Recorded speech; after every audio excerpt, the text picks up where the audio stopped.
ফরজ গোসলের সঠিক নিয়ম জানতে চাই। ফরজ গোসল এটার সঠিক নিয়ম হলো যে আপনার শরীরের কোনো জায়গায় যদি নাপাক লেগে থাকে, রানে, শরীরের কোনো জায়গায়, অথবা আপনার কাপড়ে, যেটা পরনে কাপড় আছে সেখানে যদি নাপাক লাগে, ফরজ গোসল হয়েছে, তাহলে সেক্ষেত্রে 1 নম্বরের কাজ হলো গোসলখানায় গিয়ে, পুকুর ঘাটে গিয়ে, যেখানে গোসল করেন, যেখানে নাপাক লাগছে ভালো করে পানি দিয়ে ডলে আগে নাপাকটা দূর করে ফেলবেন। লুঙ্গিতে লেগে আছে, কাপড় লেগে আছে, তাহলে লুঙ্গির যেই জায়গাটা লেগে আছে ওই জায়গাটা আগে ধুয়ে পরিষ্কার করবেন। এটা হলো প্রথম কাজ ফরজ গোসলের। দ্বিতীয় কাজ হলো আপনি ওযু করার মতো করে 2 হাতের কবজি আগে ভালো করে 3 বার ধুয়ে, 3 বার কুলি করে, নাকে পানি দিয়ে, মুখ 3 বার ধুয়ে, হাতের কোণে পর্যন্ত 3 বার ধুয়ে, 3 বার করে দোনো হাত, এরপরে মাথা মাসাই করে একবার, কান মাসাই করে, এরপর আপনার শরীরে মাথায় ডান কাঁধে বাম কাঁধে আপনি পানি ঢালবেন। আর যদি পুকুর হয় তাহলে সেক্ষেত্রে ডুব দিবেন, কিন্তু প্রথমে আগে ওযু করে নেবেন। ওযুর মধ্যে শুধু পাওটা ধোয়া বাকি রাখবেন, বাকি সব কাজ করবেন।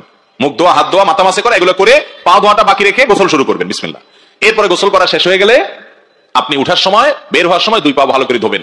আর কুলি যখন করবেন, ওই যে ওযুর শুরুতে ওযু করবেন, কুলি করবেন, ফরজ গোসলের কুলিতে গড়গড়া করবেন। সাধারণ কুলি করলে না, বরং কুলি করে একটু গলার ভিতরে নিয়ে গড়গড় করে গার্গেল করে তারপরে পানি ফেলে দিবেন।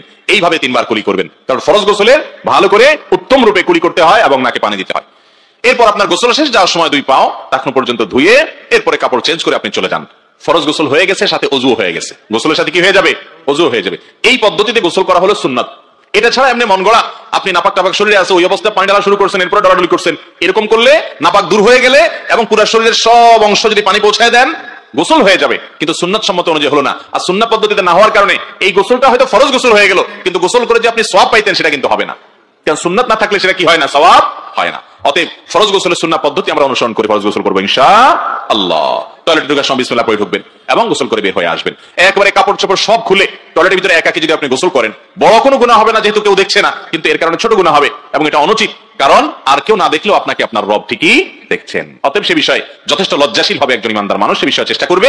তবে ফরজ গোসলের যে প্রক্রিয়া বললাম, এই প্রক্রিয়া প্রথমে ময়লা নাপাক থাকলে সেই নাপাকটা আগে ধুয়ে ফেলবেন, এরপরে ওযু করবেন, এরপরে মাথা পানি দিয়ে তারপরে আপনি গোসল শুরু করে বের হওয়ার সময় পাওটা ধুয়ে বের হয়ে চলে আসবেন। গোসল হয়ে গেছে, ওযু হয়ে গেছে। অনেকে দেখবেন গোসলের পরে আবার নতুন করে ওযু করে, দেখছেন?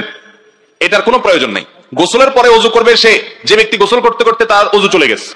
হতে পারে গোসলের মধ্যখানে তার পেশাব করছে অথবা বায়ু নির্গত হয়েছে, তাহলে সে নতুন করে গোসলের পরে আবার ওযু করবে। কিন্তু গোসলের সময় যে আপনি ওযু করেছেন, বাস ওই ওযুতেই গোসল এবং ওযু দুইটাই হয়ে গেছে, আলাদা ওযু করার দরকার নাই।